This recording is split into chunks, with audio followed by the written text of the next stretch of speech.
So welcome everyone to this week's Autonomy Talk.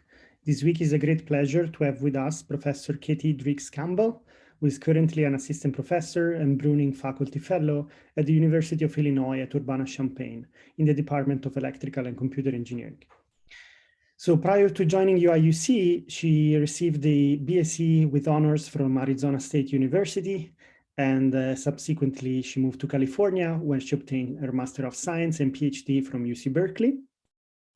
And then she spent some time at Stanford in the Intelligent Systems Lab as a postdoc.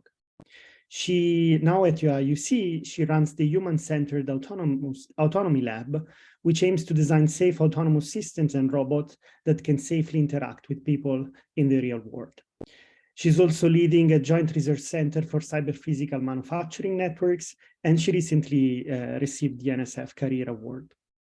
Today's talk is about occlusion-aware autonomy using people as sensors, which I find very exciting already from the title. And therefore, I'm very happy to give you the stage, Katie, and listen to the talk. Thank you. Awesome. Well, thank you for that great, very kind introduction. All right. So as was mentioned, today we're going to be talking about how we've been starting to think about how we can make use of basically the people around us to make sort of more sense of the environment and sort of start making some inferences about occlusions so we can have more sort of human-like and sort of capable autonomy. And just for a little bit of background, I know there was already sort of an introduction, but broadly speaking, my group really looks at how we can design such autonomous systems that safely operate with people in the real world. So we're really interested in thinking about how we can basically make humans the sort of core of this technology, sort of take a human-centered approach. So understand how they're going to use the system, model how they interact with it, using tools from AI optimization and relying on sort of a foundation and decision and control to actually deploy these sorts of systems. One of the things I am very fond of in general is when working with people, making sure you're actually deploying on relatively realistic systems. So doing as good experiments as is possible. It's not always super possible, but I believe that if you're working with people, doing something on realistic systems is very important. So you can actually capture something like realistic behavior. And hopefully by sort of taking this human into account and really thinking about how they interact and how they're going to use the system, when you actually go to deployment, things will work as well as you'd hope sort of out in the wild. So today we're going to be talking about transportation as one sort of key application here. As you can see with these pictures here. But just for a little bit of background, my group does a lot of different applications. We do things like agriculture, work with kind of fun little mobile robots, crowd navigation, which we'll also talk a little bit about here, autonomous driving, and we've been doing a bunch of stuff in manufacturing and whatnot here. And all of these application areas, they seem pretty different in application, but they all sort of have similarities in terms of how the human is going to interact with the system and sort of what requirements you need to make them work. So one of the things I like to think about a lot when designing these sorts of systems is some of the trade-offs that you sort of inherently make when designing a human robot system or some autonomous system that needs to interact with people. So as a sort of really simple, just motivating example, here is a sort of a cobot or collaborative robot example. Hopefully people can see my mouse. I think you should be able to. But here we have a simple manipulator here. It is going to be performing some tasks, basically moving back and forth, and we'll have a human that's meant to collaborate with the robot. So they're going to be doing a simple task, basically moving blocks from one area to another here. So this is a very simple task. We basically just have these two agent sharing spaces. Here we have this blue area here. This is basically the robot space. And every time the human is going to enter that space, we're going to have the system stop. So in this here, we have the simple task going, the robot stops every time the human enters this space. So this is an example if we have this sort of strict level of safety. This is sort of a good collaboration in that the system is, completing whatever task it needs to. And it is technically safe here. So we have this sort of strict safety here. But we have some challenges here. So one, you can see that it's not super interactive. There's basically nothing that's going on beyond sharing a space. We really suffer from efficiency problems. And so this is really shown as this human starts moving faster, we kind of get in this deadlock zone with the robot, and it basically doesn't get to move very much. And we really see sort of a trade-off here, and we get even less interaction or even less working together. They're basically just taking turns. So when we're thinking about how we design these systems, thinking about sort of the trade-offs that we need to make inherently in these different spaces and how we want them to work, I think is a really important thing to consider. So we don't want a system that is going to sacrifice safety, but we need to make sure that we're getting some collaboration or some interaction, and we're not sort of sacrificing that efficiency too much. And this is an example with a collaborative robot, but you see this in many different applications. For example, in autonomous driving, if you're trying to sort of make way or cut off different agents, you can wait a very long time if you're not carefully thinking about how that robot is going to interact with the people and what sorts of inferences are required about the people around you to make effective decisions. So again, so the key takeaway here is I really like thinking about trying to maximize sort of efficiency and sort of maintain some interaction while we have some sort of safe system. So how can we try to get sort of as many of these pieces as possible, but recognizing that there's still going to be some trade-offs. So today we're going to be talking about occlusion. So this is the case where we don't have full information of the environment, which is almost always the case. This is especially true in autonomous driving, where you can't track and detect every single agent around you in sort of a big, sort of more global view. But maybe you can detect some agents around you, and we want to see sort of what we can do with that. So we'll be talking about some driving examples. We'll also be talking about crowd navigation. So let's pause this really quick to explain what's going on here. So in the crowd navigation, it's sort of a similar task in some ways. We have some human agents around our robot. So the human agents are these sort of open circles.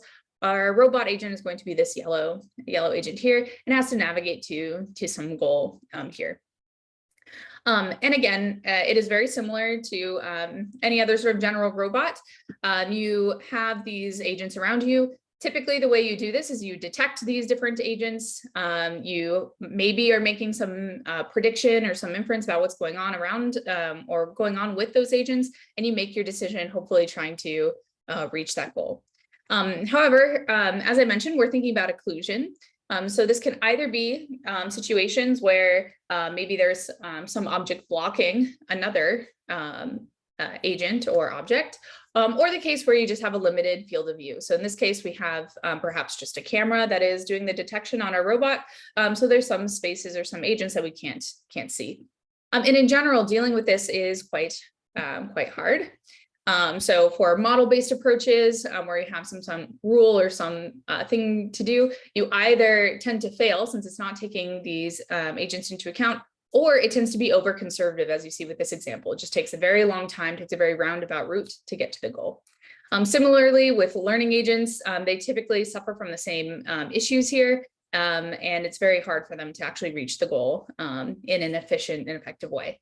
So what we want to start thinking about today is thinking about how we can start reasoning more effectively about occlusions and the things that we don't know, and see if we can, again, come up with some solutions so we can both maximize that efficiency and hopefully maintain safety in this. And one of the big things that we're taking as motivation from this is how humans actually operate. So humans are actually quite good at this. And this is actually one of the sort of motivating scenarios for all of this. When people drive, we make inferences about what's going on and what we don't see all the time. So a simple example is when we are approaching things like crosswalks. So here's an example where we have this car here. I think that might have stuttered a little bit, so hopefully it'll play again a little smoother. So there is this big truck here to the right that is blocking a fair amount of view of what's going on. And it's blocking this sweet little old lady who walks out here. So in this case, there's a few sort of conflicting pieces of information that we can extract from here. So first off, there's a green light. You can kind of see it right there. So there's a green light, we should sort of have freedom to go and proceed as expected. But you see this big truck comes to a stop kind of in the middle of the intersection, which is a little sort of conflicting there. So we as people see this sort of odd thing happening. We can probably infer that something is going on, or there's some reason that is causing this big truck to stop. So in this video, it's a little bit hard to tell here, but if you play it in slow motion, the person actually does start braking before the person pops out. So what we want to do is try to extract this same sort of intuition, or come up with a way we can have sort of similar levels of inference to how people create or how people behave. So then we can hopefully avoid, well, they're a little bit rare, but issues like this.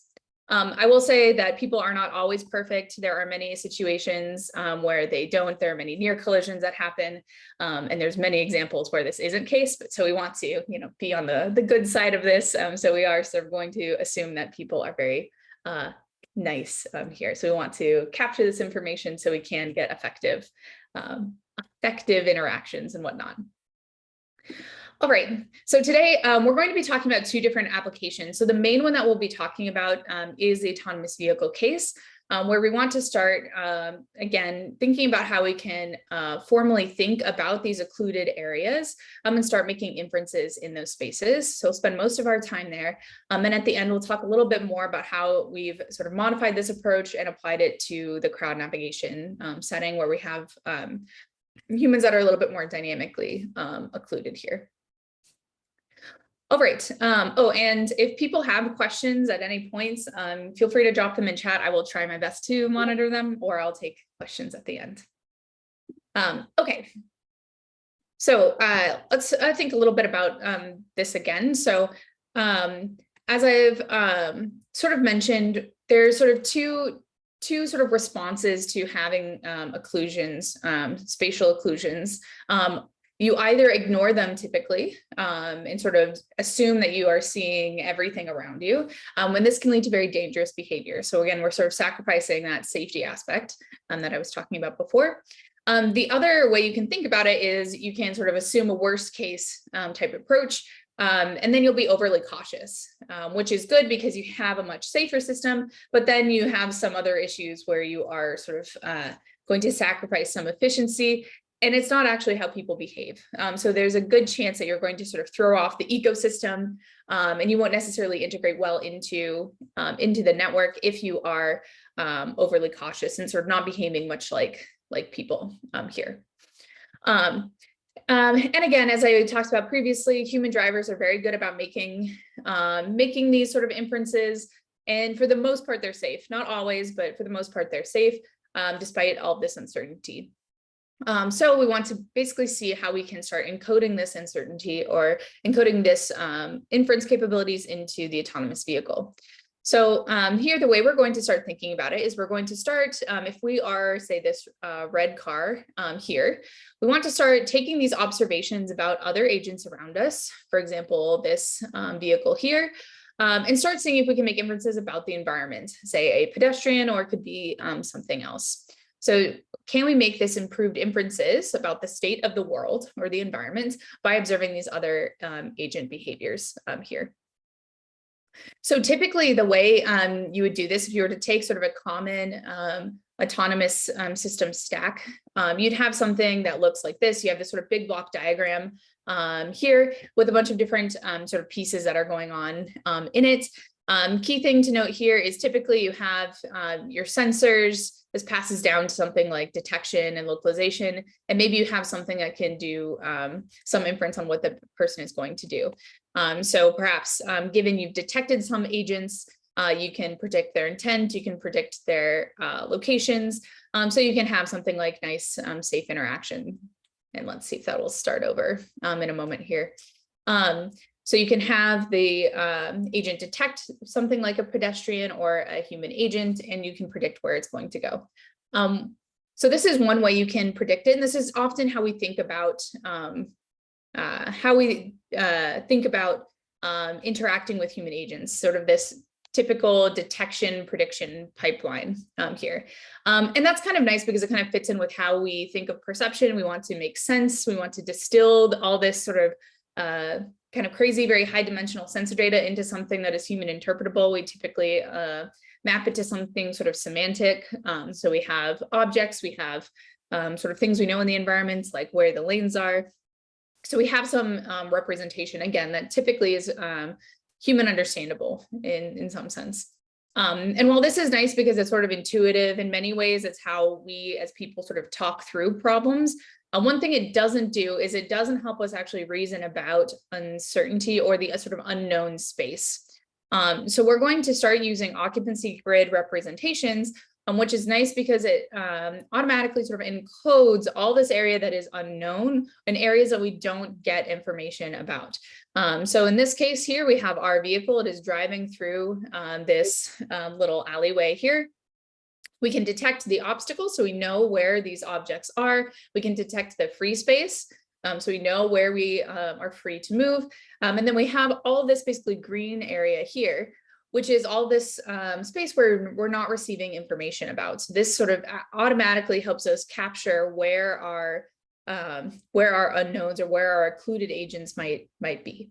Now, all of it might not be useful. For example, a lot of this is in buildings. So for example, we don't really care about what's inside the building. That's not relevant to us, but there are areas where we might want to know about. For example, we're coming up on a sort of T intersection. We might want to know what's going on sort of around the corner where our sensors are limited. So if we can start making inferences about some of these important spaces, we can start making more informed decisions earlier on. So hopefully we don't have that sort of overly cautious behavior, and we're more informed. So we're not getting something that's more dangerous as well. So we're going to be working with occupancy grids here. And if we were to take sort of the simplest approach to starting to reason about these kinds of maps, we can just sort of take a Bayesian approach and start sort of thinking about what this means for an occupancy grid. So if we have our map and we want to estimate this map, we can basically say this occupancy grid is basically this collection of cells, and we're trying to make some inferences about what's going on in each cell. Based on the state of our own vehicle and these sensor measurements that we're receiving. So if we were to sort of look at what this grid would look like in a very sort of simple case here, we would have our vehicle, which is this red car, some other agent here, and which is blocking some of our view. So we have some space that is sort of unknown. So we don't know what's going on here. And we have some hidden agent. So typically when we operate just with our sort of normal sensors, we would get something like this sort of vanilla method, where the ground truth is something that's much more sort of concrete. We sort of have these clearly occluded or occupied spaces where the agents are. So we basically want to figure out a way we can start taking some insight to get our estimate of the world closer to this ground truth here. So the way we're going to sort of formalize this is we use this idea, we call it people as sensors, to help improve mapping. So basically what we're going to do is we're going to start taking these observations of human behaviors and treat them similar to something that we would get from our sensors. So again, in this sort of simple Bayesian approach, we can basically just augment our update, where now we are sort of appending this. We are now taking the observed actions of some of the agents in the environment, and we're going to update this map, so perform a Bayesian update based on this, model here. So the probability of some action given basically some map input. So what's nice about this is basically what most human models are trying to do. We're trying to make some inference about, given some input, what is that person going to do? So this is very much the sort of human model that people come up with all the time for either prediction or just to understand how humans behave. So we're going to basically use this to now invert the problem and now try to infer basically what is going on in that map as well here. So now by taking this model, we can start doing this inference in a simple update kind of way. The trickiest part about all this is trying to basically find the representation or that model that captures the map information as it relates to the actions. So you basically have to come up with some occupancy grid mapping to some observed actions here. And typically this is something that is not trivial to do. And that's sort of where a lot of the research questions sort of come into play here. But let's just say, for example, we have some simple discrete actions. Say we observe something like the vehicle stopping, the vehicle speeding up. We can start seeing how that might sort of map to different occupancy grid sort of pieces or causes. So if the person is slowing down, there's likely some occupied space in front of them. If they are speeding up, it is likely something that is free. So let's look at a little example of that. So in this case, we have this agent, it is speeding up. So we sort of see that there's a sort of free space in front of it. We can make a solid inference about that. And as soon as they start slowing down, we can update our map and start incorporating that into what's going on here. And we'll see a sort of switch. So we can see that we can detect that there is an agent here. So there is sort of a switch here. Okay. So this is a very simple example. Here we just have a single agent and a single occluded agent here. So we have sort of very simple things that's going on here. And by just sort of taking this sort of, I don't want to say naive, but perhaps straightforward or basic Bayesian type approach, we can't really handle multiple sources of information. So if we have multiple agents, they're both giving us information about the same zone, we have to turn to more complicated sensor fusion type techniques. And we have to work a little bit more on coming up with a more expressive model, because basically the core piece of this is coming up with a good model of that human behavior to see if we can get better performance in our estimation. So to do that, we're going to start looking at more complicated settings, and we're going to start using other sort of sensor fusion type techniques. Okay, so let's expand this view a little bit more and sort of walk through what this would look like. So we have our ego vehicle. It is now green. We have some observed agents, so we can have multiple here. In this case, we just have two, and we may have some occluded agents. So for each observed vehicle, we want to take the environment ahead of them. And that's basically going to be the part that we're going to use as our sensor measurement. So we need to map our driver states, basically what we're observing about that vehicle, and map it to something that is sort of a map or something that is causing it. So we want to be able to guess that environment ahead of us. And we do this for all vehicles in our view, or all the vehicles that we detect. And again, we want to basically overlap these or see if we can fuse this information with the occluded areas from our ego vehicle. So we can start hopefully coming up with things that can capture where some agents or some obstacles might be hidden. So again, the first step is coming up with a sensor model, or basically this model of these different agents, again, that maps these environments to our actions here. So here we're going to take a variational autoencoder approach to build up our sensor. So our goal here is to basically learn some function that is going to map some observed trajectories. So instead of thinking about actions, we're going to think about trajectories, which are a little bit easier to get in practice. And we're going to find this function that maps to partial maps, excuse me for the referring to everything as maps. But basically these pieces of the environment that are going to inform or influence those trajectories here. So as I said, we're going to use conditional variational autoencoders. So this is basically a generative model, which is going to help us encode these observations into first a latent space, and then help decode them into our reconstructed output. In this case, it is our mapping here. So basically this has two pieces here. We have our encoder. This is going to represent a categorical prior, as well as a posterior, which gives us our probability distribution over these latent variables here. So this latent encoding is going to be distributed according to this posterior during training and according to the prior during inference here.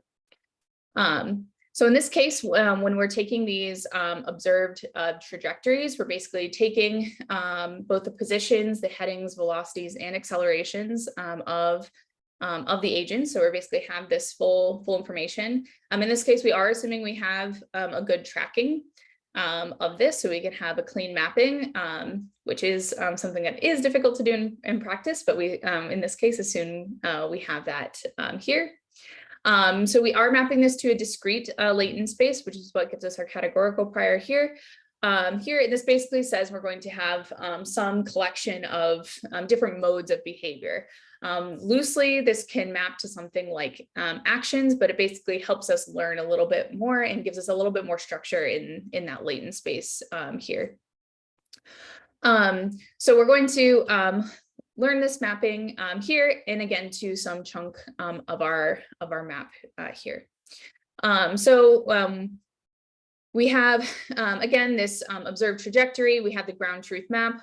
We learn our encoding, we decode it out, and what we get out is some estimate that's meant to capture these different sort of possible maps in there.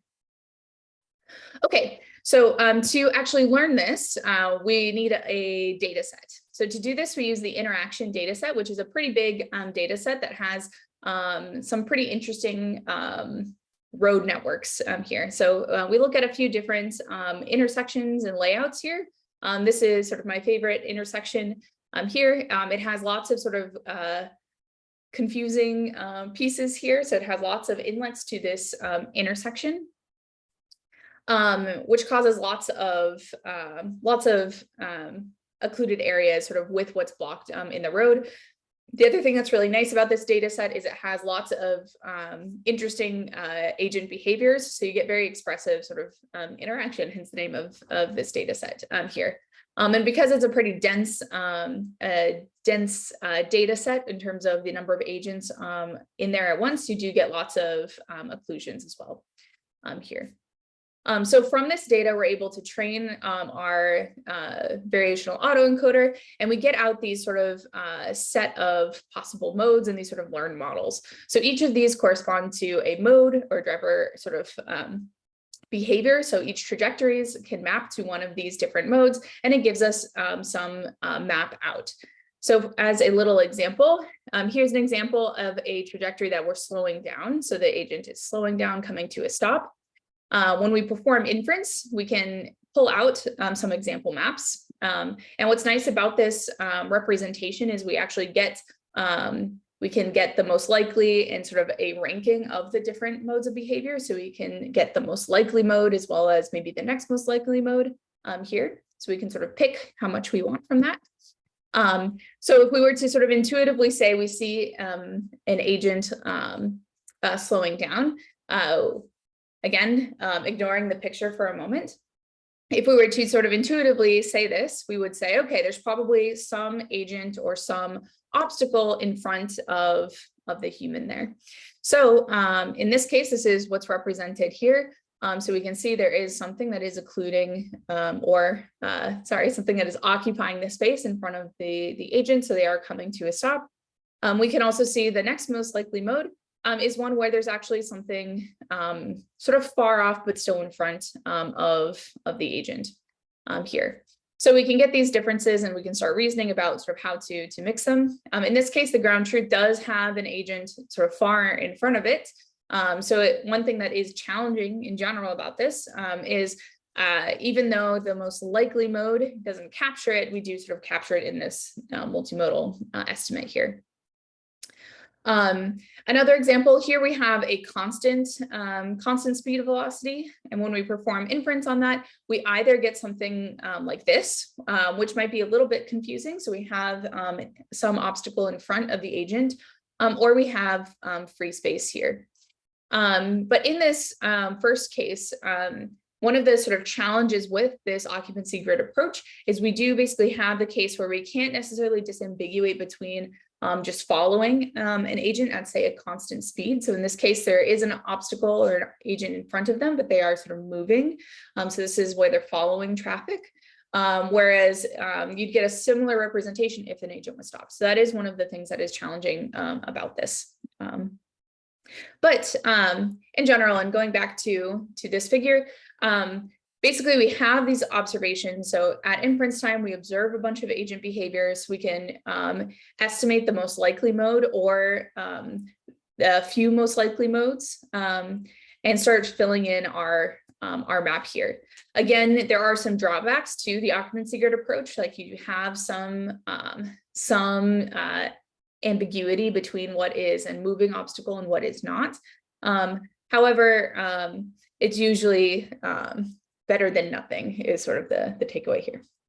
And the trade-off, or the thing that is very good about it, is it does allow us to reason about occluded spaces. So here we have an example here where we are this is our ego agent here. We are sort of coming into the intersection. We can see we have lots of detected vehicles and lots of occluded space here. So let's sort of walk through this first. So again, we have lots of different agents that we are tracking and lots of different space that we might want to sort of fill in and whatnot using our new driver model. In this case, the key thing we want to note here is we are waiting to turn this way here. There is an agent here that we can't see. So we don't want to turn while there's some agents coming here. So the agent we want to sort of track, and the one that is important here, is this agent here. So this is a stopped vehicle. So you can see these other agents are moving. You can kind of see their trajectories and how they're moving.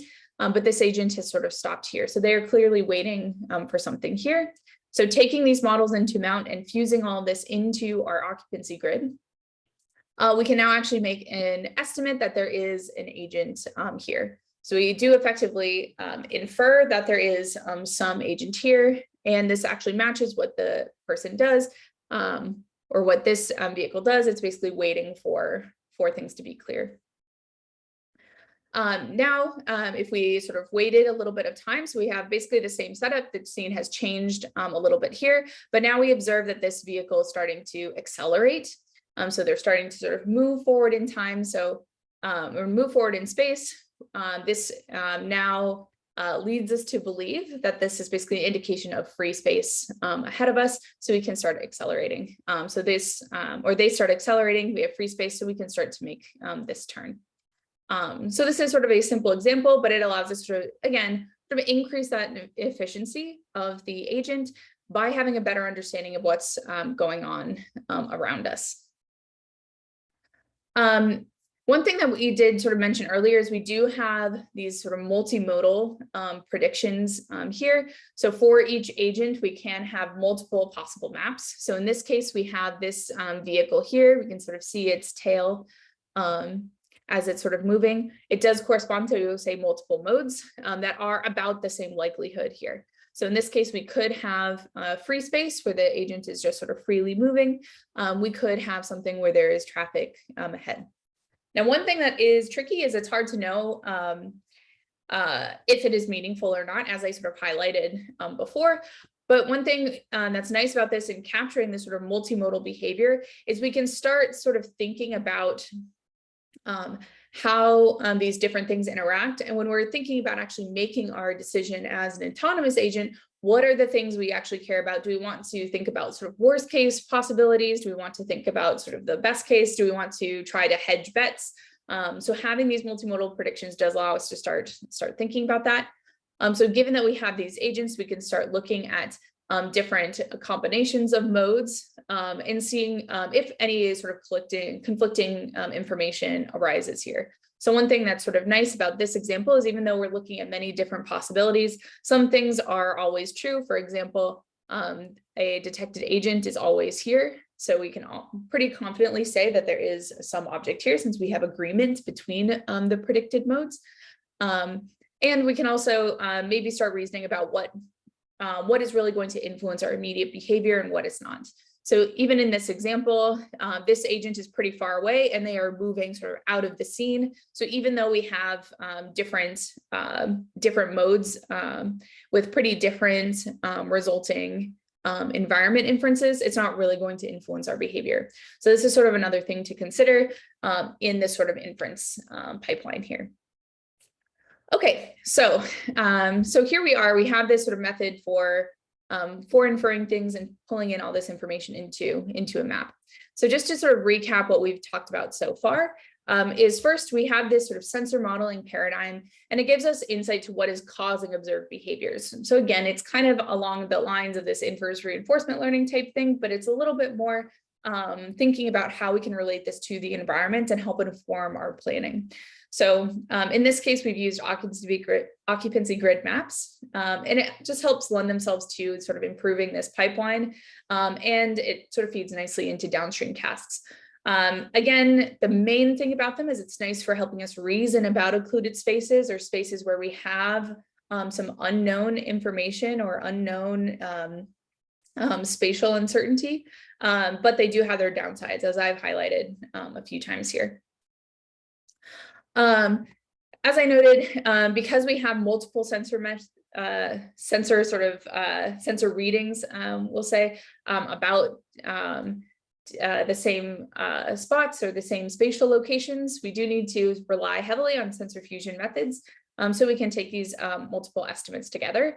I didn't talk about this too much, but we used evidential theory, which helps deal with conflicting information in a sort of principled way. But it is in many ways very similar to traditional Bayesian updates here. But the core thing for all of this to work is this driver model. And in this case, we used the conditional variational autoencoders, which helps us both capture this multimodal behavior and helps us sort of reason about different things that could be causing the same behavior in a relatively efficient way. We did this on a data set, which allowed us to basically look at really expressive situations. The other thing that's very hard about this is to build up a model, you do need something like full information. So having this like bird's eye view type approach is very important for actually making this method work, because you can actually get the ground truth for where occluded vehicles are. So not all data sets actually work for learning this kind of model, which is something that is very, very challenging. One thing I do mention here is that we demonstrated real-time performance. So one thing that we did do is we ran this on some vehicles. So here we have an including vehicle here, as well as our test vehicle, which is looks much more like a test vehicle than the other one. But here we ran a simple study to verify that we could get this to work in practice on real systems with in real time, so we could have something that's real time capable. In this case, we have a fake pedestrian for safety reasons. So this is our stick figure Bob here. But here we're able to basically take the LiDAR readings, convert this to an occupancy grid, and then do the inference on top of it. And it's a little bit hard to see, but since it's clipped a little bit, but we can infer the position of this pedestrian before it actually pops out. So, so again, we have this sort of nice real-time capability in here. Okay, so in the last few minutes, one thing I wanted to talk about is, again, sort of going back to some of the other motivating examples in crowd navigation. So autonomous vehicles, it's a really great application for thinking about things because it's very intuitive. There's lots of high impact examples where you have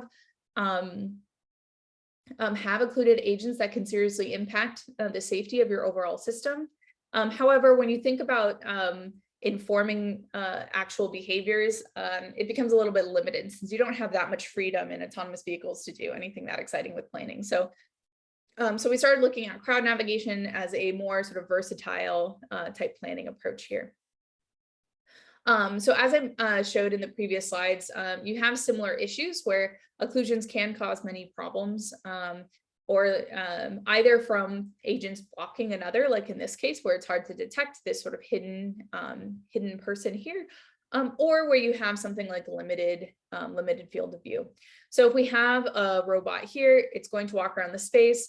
It can detect these agents as we go, but it is very limited in what it can actually see, and it might have some tracking issues. So you really put a lot of weight on the tracking algorithm to make sure that you can have effective, persistent tracking, and that you often put a lot of weights on the policy itself to be able to handle these sorts of settings here. So said otherwise, even though you can have something like a reinforcement learning approach that is able to sort of navigate around agents without having anything that's too fancy in terms of inferring occluded agents, basically what's happening often in the RL case is you are sort of baking this into the policy. So if you have something like a large neural network that is determining this or parameterizing this policy, often you're sort of hoping that there's some recurrence that's sort of helping you remember the agents that have gone out of view, or you're just sort of hoping that it sees enough examples or enough situations that it can start handling these sorts of cases where you have an agent you've never seen before sort of pop out. So it works sometimes, but it doesn't work all the times. So again, what we're going to try and do is start seeing if we can take these same ideas that we've talked about before, to take the occupancy grid approach and use this to inform the planner in this case here. Another thing I will say, something that's nice also is, in general, regardless of occlusions, in practice, getting things like tracking and good perception is often very hard, especially if you are not an expert in that area. So using things like occupancy grids is also just sort of a nice approach in general here. So again, we want to start thinking about things like occlusions in crowds. This can either be in cases where you have the humans blocking, or maybe they come out of view. In this case, we're going to be working with a robot. It's going to be denoted by a little yellow circle here. We'll have a circle denoting the field of view in this case here, and we'll have some detected agents that, again, we want to sort of fill in with some inference. The occluded agents are either those out of the field of view or those that are blocked by other humans here.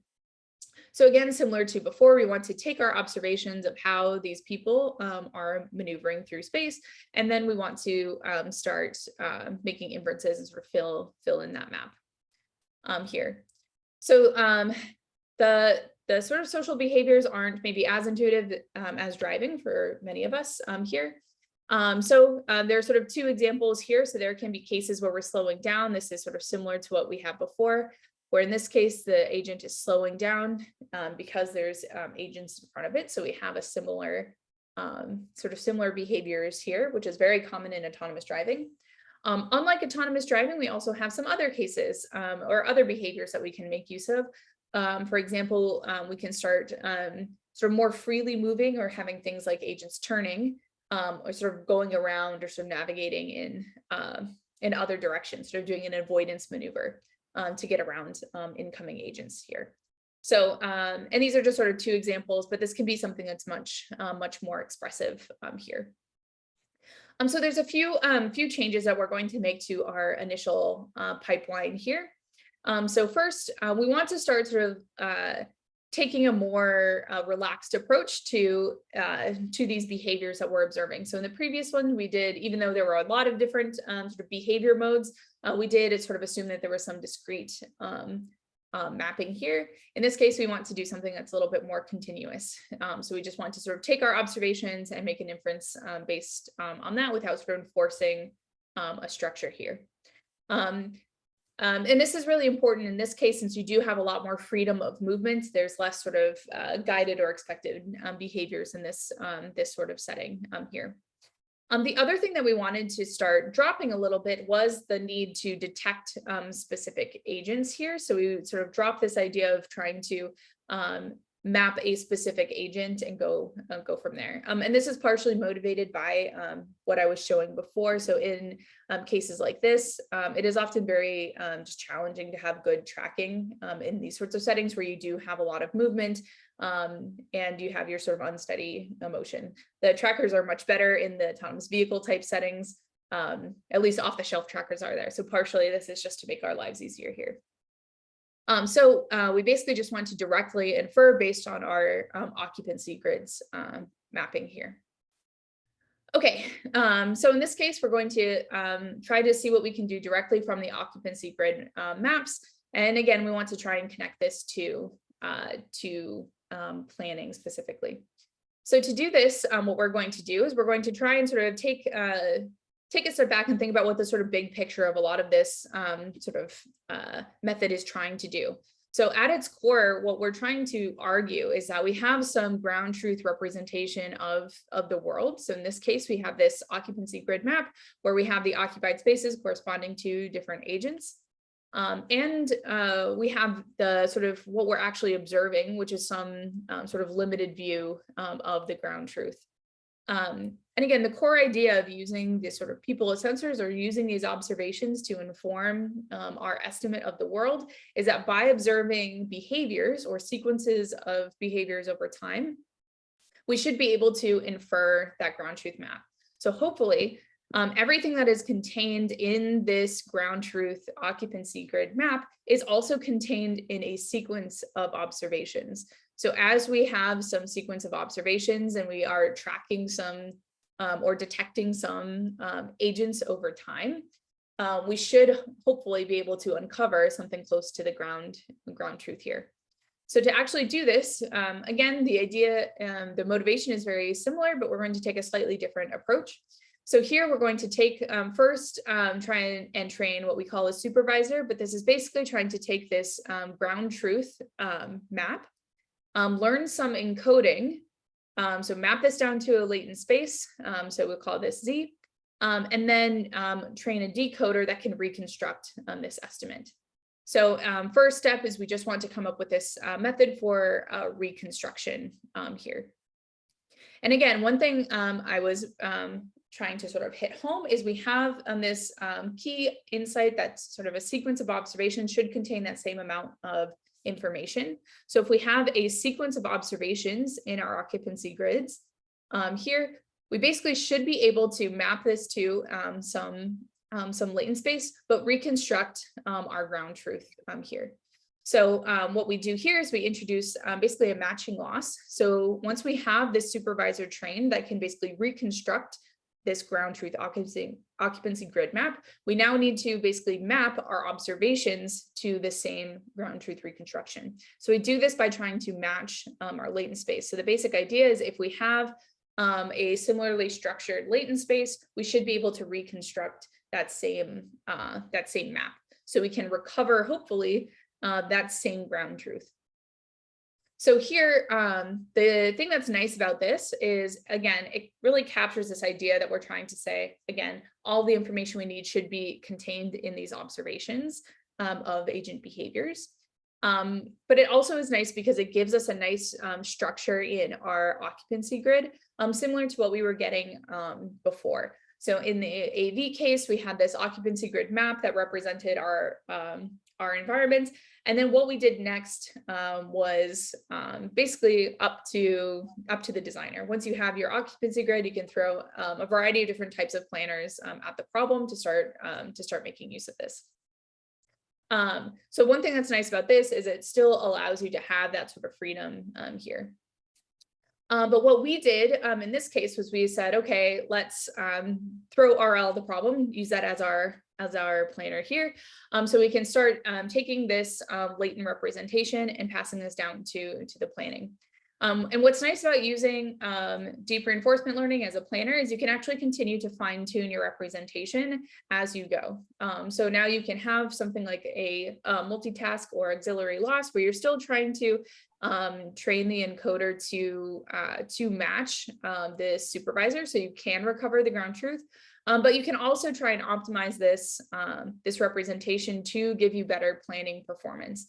And that's actually one of the things that is sort of interesting about being able to sort of back propagate sort of the planning performance is you start sort of losing some interpretability, but it might give you some interesting insights. So let's maybe think about that really quick. This case, we have our limited field of view here. So, and I'll stop using my mouse. I think that seems to slow it down.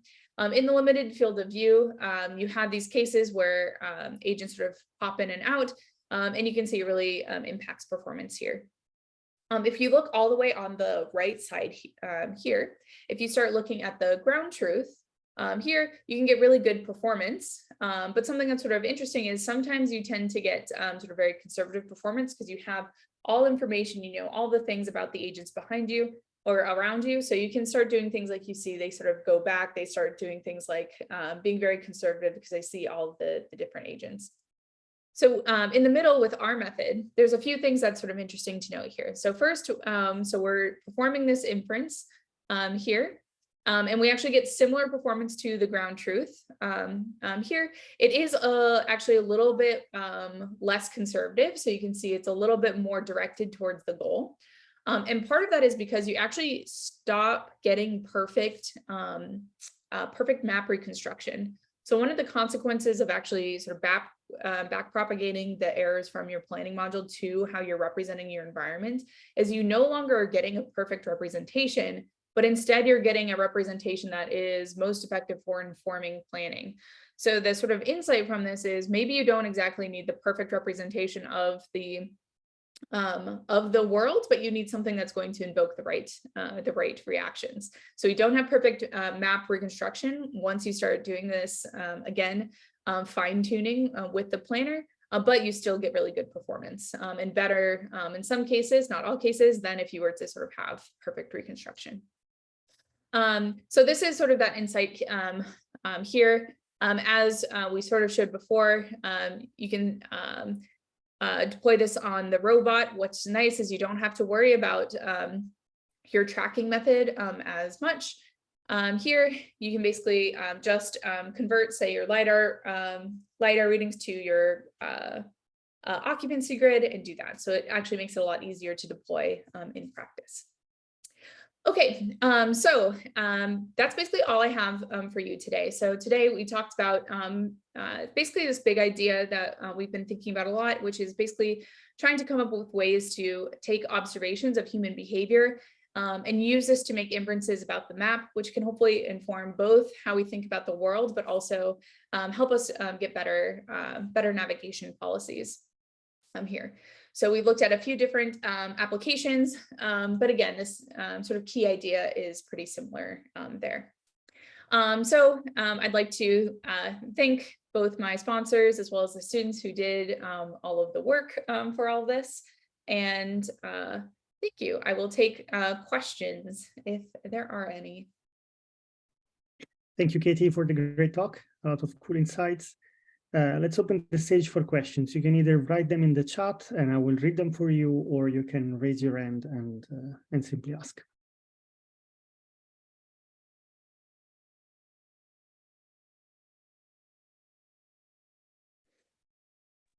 Okay, let's maybe, I will be the icebreaker. So I like the approach you presented in the first part of the talk, particularly. And I was wondering if you thought about the role of communication between different vehicles and communication with infrastructure. So would it fit well with your design? Yeah, that's a great question. So one of the things that's really challenging when you start thinking about the communication pieces is if you have good communication between vehicles, or maybe you're getting some information from the infrastructure, is in some sense that kind of takes away the need for a lot of this inference. So if you know where a lot of agents are, then you don't need to start making these inferences as much. However, I think something that is something that's interesting to think about is in the sort of interim case or intermediate, where you don't have full connectivity, but maybe you have some connected vehicles, which I think is more likely to happen sort of in the near future.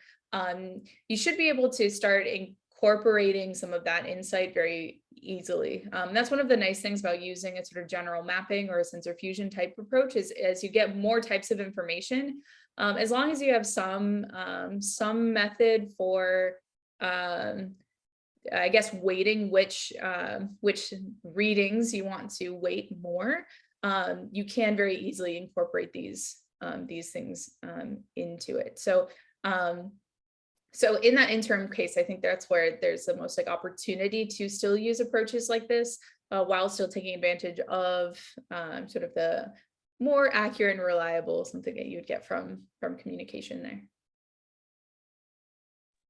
Okay, thanks.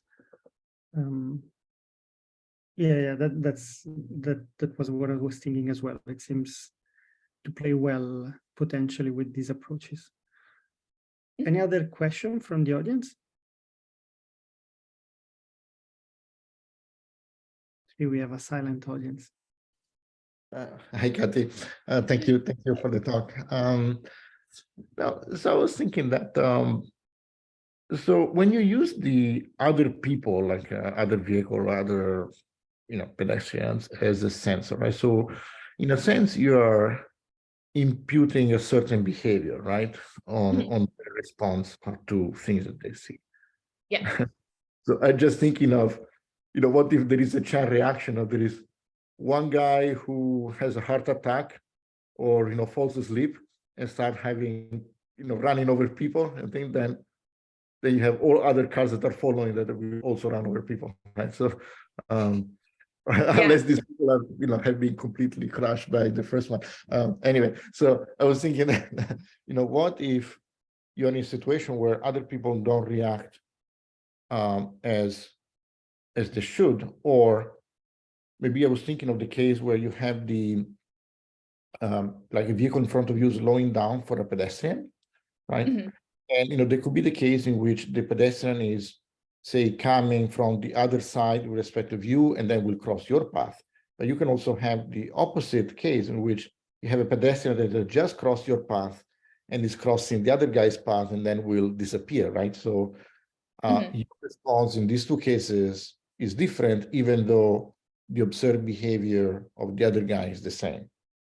Yeah, yeah. And actually, that's one of the things that is hardest about a lot of these things is, I guess there's two things here. So one is, even though our method can generate multimodal maps, it's really hard to know which one is the correct one. And this is even something that people have a hard time with. So even in the case where you observe someone, coming to a stop, it could either be a pedestrian or maybe they're just making a right turn. So even though our model can generate these different, possibilities, it's still very hard to know what is best. And that's why one thing that is sort of tricky when you're thinking about the downstream, say, planning and whatnot, you still have to, at the end of the day, decide, okay, how much do I trust this person? And how much is this going to actually inform what I do, and what are the possible risks? So you still need to have something that can assess risk and can inform you. So, but in general, that is something that is very hard. The other thing that is really tricky about a lot of this is, so even though there's lots of occlusions in a lot of these settings, there's only a few cases where it really matters or impacts performance. And there tend to be sort of the less likely cases. So in the crowd navigation, we had to basically always work in very dense, very hard settings so we could get interesting results and get cases where the inclusion was impacting performance. But in practice, and especially with driving, which was part of why we started looking at crowd navigation, is these cases are actually closer to more like anomalous events, which is basically what you're getting at, is in the cases where you observe sort of weird behavior, those are also sort of rare cases. And it's also the situations where this could be helpful, but it's also really hard to tell if it is or not. So I think these cases are very, very tricky. I think the ways to try to overcome them are, one, trying to estimate how reliable a person is, which is not easy to do, especially in a case where, someone has a heart attack. That's like something that no one can really predict. And I don't think anyone could probably detect that by observing, unless they see something really bad.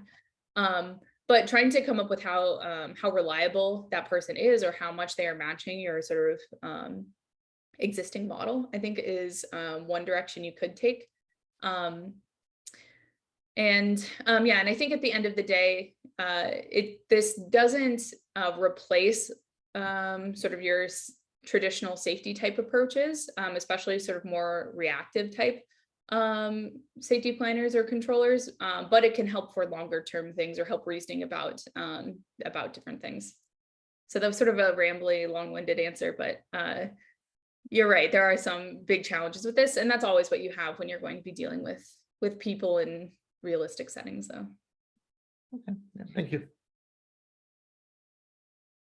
Actually, I have a follow-up question, which is there is in this human-robot interaction, there is also another side of the loop, which is people now behaving differently because they know vehicles are autonomous. I think you see in a lot of these autonomous driving companies, people telling stories about how people start behaving differently just because they know the vehicle is autonomous. For instance, they jump in the middle of the road or do things to test the vehicle. Is there a way to discard those weird behaviors from the data you're leveraging? That's a great question. So in the data that we use, we don't have to worry about that, I guess. There's no autonomous vehicles. We don't have to worry about that. I think, so there's sort of two ways to think about this. So one, I think that's part of the reason why, at least we argue, that you want to have your system be as human-like as possible. So hopefully you are sort of minimizing that difference, or sort of trying to eliminate that gap. That being said, even if it behaves very human-like, people can still see it and they'll still know that it's, you know, a Waymo car or whatever. So that it won't stop a lot of that. In some other work that we've been working on recently with some folks at Virginia Tech, so this is Dylan Losey, we've been looking at actually this case exactly. So a lot of people have been looking at situations where you try to influence humans around you with your actions. So for example, you know, autonomous vehicles can cut off agents fairly easily because they can estimate or infer that the human is going to stop. So it's sort of this this idea of influencing human actions. But one of the things we were looking at is looking at repeated interactions. So if you have this case where a person is repeatedly working with an autonomous agent, obviously they're not going to keep letting either someone cut them off. And eventually they will learn that also the autonomous vehicle will not get in an accident, so they can start cutting you off. So you actually get some sort of interesting interactions as you have these more repeated interactions, I guess. So yeah, so there's a few things you can do to try to minimize that, but the thing that's rough is usually the easiest way is to be like really unpredictable. But that's really not what you want out of your autonomous vehicle. You don't want your autonomous vehicle to be like really hard to know what's going on. So there's actually this sort of hard thing to sort of reconcile, where everyone likes predictable autonomous agents. This has been shown to like improve transparency, acceptance. This is sort of the norm, but there are some serious disadvantages. So you do need to sort of figure out if there are ways to try to be less predictable, so you can still have these sorts of influence and sort of smooth interactions and whatnot. So, thank you. That's for sure very interesting. Thank you for a good answer. All right, I don't see other people writing questions in the chat, so I think it's time to thank you. And here there is Katie's email. I think if you want to follow up with more deep questions, you can just write her an email, I guess. That's the easiest way. Thank you very much, Katie, for the great talk and taking the time, and good luck for the next steps. Yep. Thanks for having me. Thank you. And thank you, everyone, and see you all next week for the next Autonomy Talk. Bye-bye. Thank you.